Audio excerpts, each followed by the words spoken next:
I'm so excited. Look at this slime. I'm basically starting this new student store at my school where I'm selling the slime to students because obviously they need it and they can have something to play with in a day. They don't. Students don't play with slime. Yeah, they do. Of course they do. I think they do, so they probably do. No, they don't. You need to actually research your customer base and see what they like. What do you mean? There's actually a term for it. It's called market segmentation. It's when you figure out the target demographic and what they need. But how do you do market segmentation?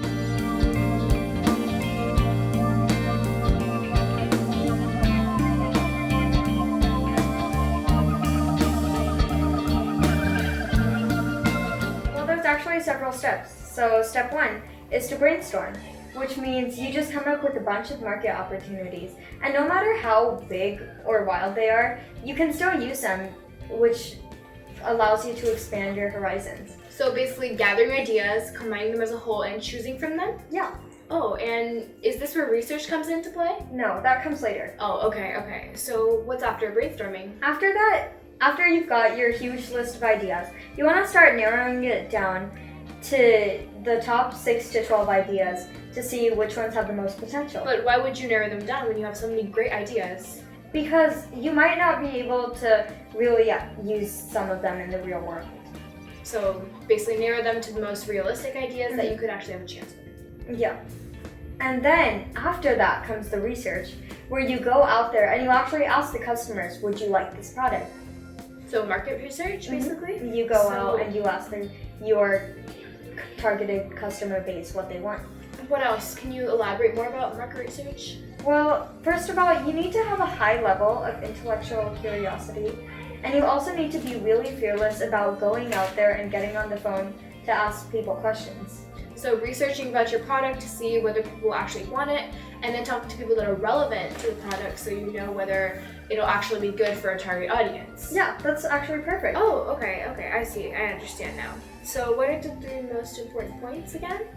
An example is like when I was creating my box, we originally did an animal box where related to my book, The Wilderness Speaks, and we didn't sell a single one.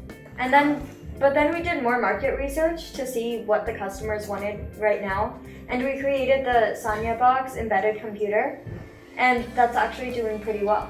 Oh, so correct me if I'm wrong. So the same thing with my box, also my Fantastic Box. I basically gathered a bunch of ideas and we narrowed it down to the Fantastic Box along with more ideas. And when we chose the Fantastic Box, we did more research about it and finally chose the box. Is that correct? Yeah, basically. Oh. And to summarize, to organize your research, you need to have the end user, applications, benefits, lead customers, market characteristics, partners/players, size of market, and competition? Okay. But one last question before we end this topic. How long should I spend on market segmentation? Market segmentation is really important, so you should give it your full attention for at least a couple of weeks. And if it doesn't work out, then you should spend longer on it, because if you don't have the proper market segmentation, then your entire product can fail. Oh, okay, I see. Hey guys! I'm Sania. And I'm Samvi. And if you like this video, please like, share, and subscribe, and comment down below what videos you want us to do next. And for more content information, visit www.moonshotjunior.com.